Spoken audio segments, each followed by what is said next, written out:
Welcome to national rankers.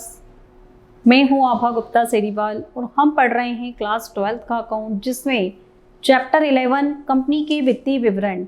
Company के वित्तीय विवरणों में बैलेंस शीट कैसे बनाई जाती है, इसके पहले मैंने आपको कंपनी अधिनियम 2013 के शेड्यूल 3 के पार्ट 1 में जो बैलेंस शीट का फॉर्मेट दिया गया है वो बताया।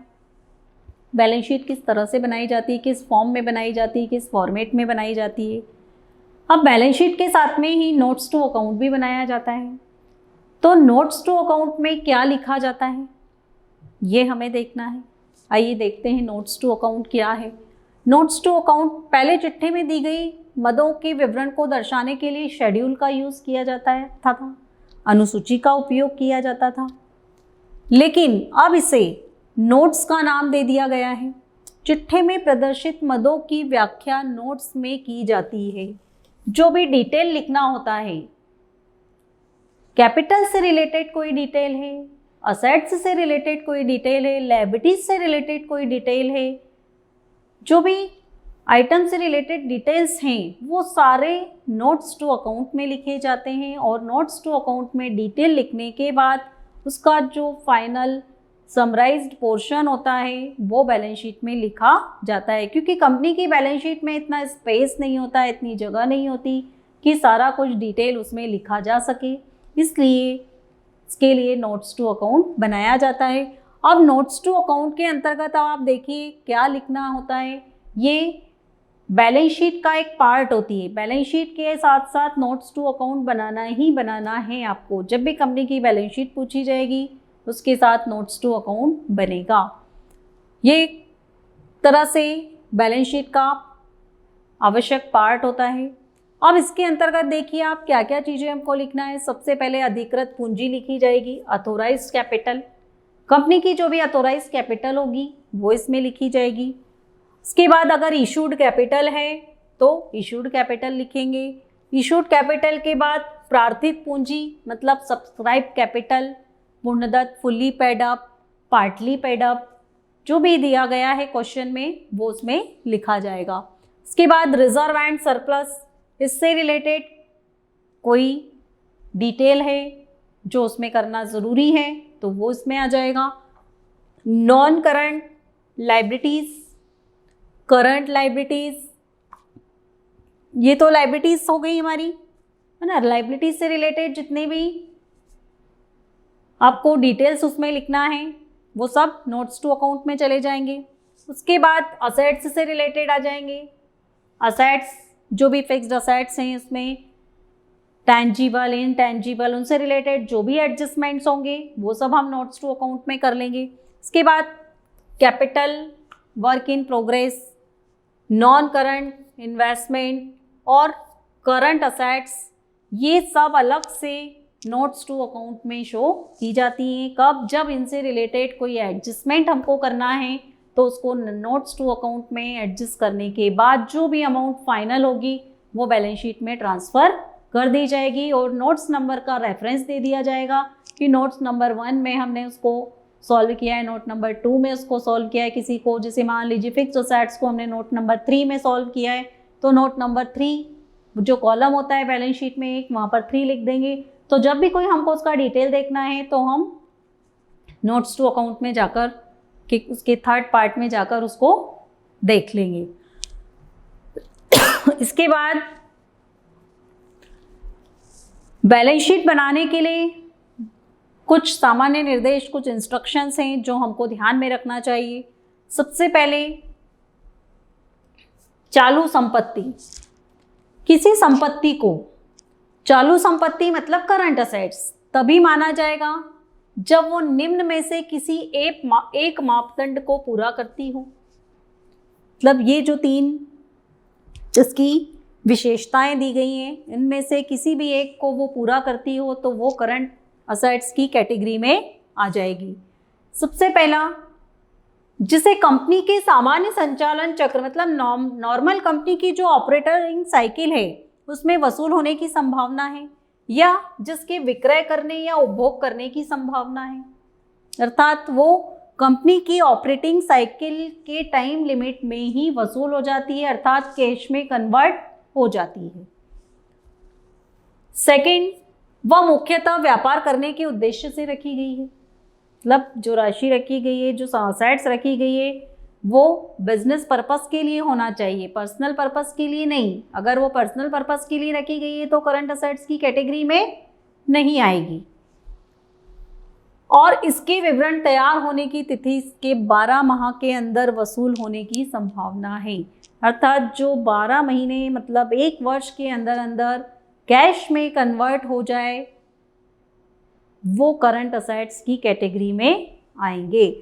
इन तीनों में से किसी भी एक चीज को अगर वो पूरा करती है, किसी भी एक को वो फॉलो करती है तो वो करंट असेट्स कहलाएगी, अदरवाइज उसको नॉन करंट असेट्स माना जाएगा। इसके बाद देखिए संचालन चक्र मतलब ऑपरेटिंग साइकिल। ऑपरेटिंग साइकिल वह समय अवधि है जो किसी संपत्ति के खरीदने और उसे नगद अथवा नगद तुल्यों में परिवर्तन होने के बीच की अवधि है। मतलब जैसे कि मान लीजिए स्टॉक है, तो स्टॉक को आप कितनी जल्दी कैश में कन्वर्ट कर सकते हैं। इन्वेस्टमेंट है, मार्केटेबल सिक्योरिटीज हैं जिनको कैश में कन्वर्ट किया जा सकता है। तो जब संचालन चक्र की अवधि को नहीं मापा जा सकता तो ऐसी कंडीशन में उसको 12 माह मान लिया जाता है। वैसे तो ऑपरेटिंग साइकिल मैंने इसके पहले भी बताया कि हर कंपनी के लिए अलग अलग होती है, उसकी वर्किंग कंडीशन के ऊपर डिपेंड करती है। किसी के लिए 13 महीने की होती, किसी के लिए 18 महीने की और किसी के लिए 2 साल भी हो सकती है ना। वैसे जनरली 12 महीने की ऑपरेटिंग साइकिल होती नहीं है, लेकिन जब उसका कैलकुलेशन नहीं कर पा रहे हो तो उसको फिर ऐसी कंडीशन में उसको 12 मंथ 12 महीने 1 साल का मान लिया जाता है। चालू दायित्व, किसी दायित्व को चालू दायित्व तभी माना जाएगा जब वो निम्नलिखित में से किसी एक मापदंड को पूरा करते हों। जिस तरह से हमने चालू संपत्ति का पढ़ा कि वो 12 महीने के अंदर अंदर कैश में कन्वर्ट हो जाए, वो चालू संपत्ति कहलाएगी, करंट असेट्स कहलाएगी।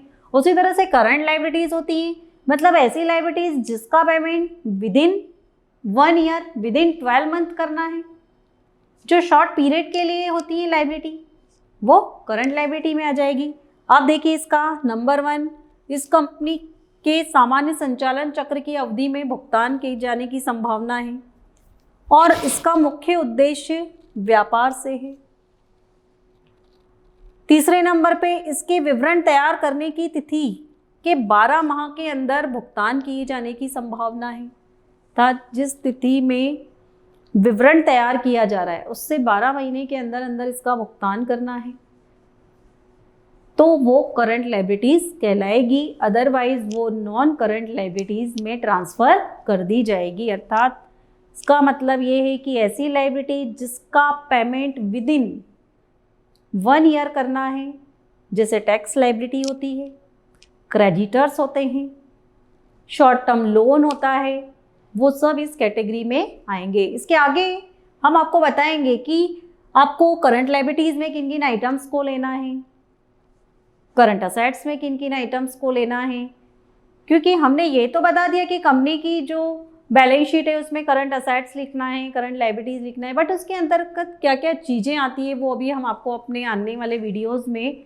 डिटेल में बताएंगे। इसके बाद ये जो चालू दायित्व हैं, अगर वो 12 महीने की अवधि में भुगतान नहीं किए जाना है तो उनको नॉन करंट लायबिलिटीज की कैटेगरी में मान लिया जाता है।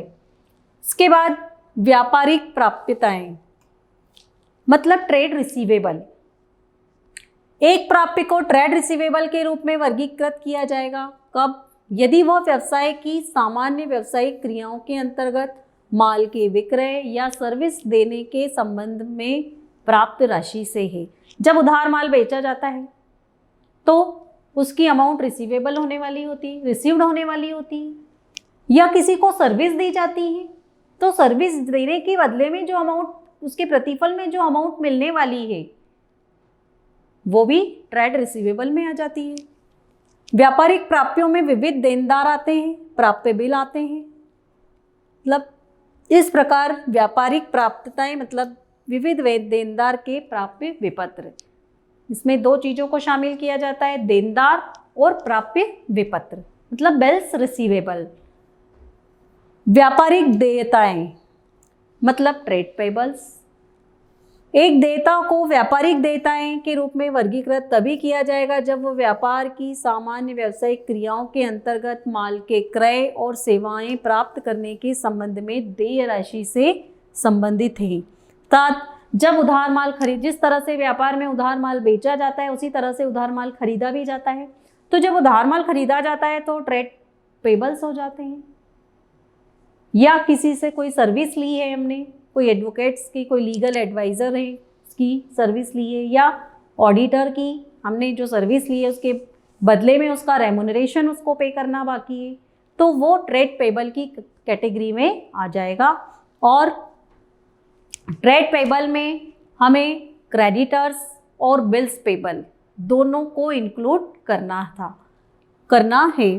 तो ये थी हमारी चिट्ठा बनाने के समय याद रखने योग्य बातें कि हमें इन चीज़ों का ध्यान रखना चाहिए।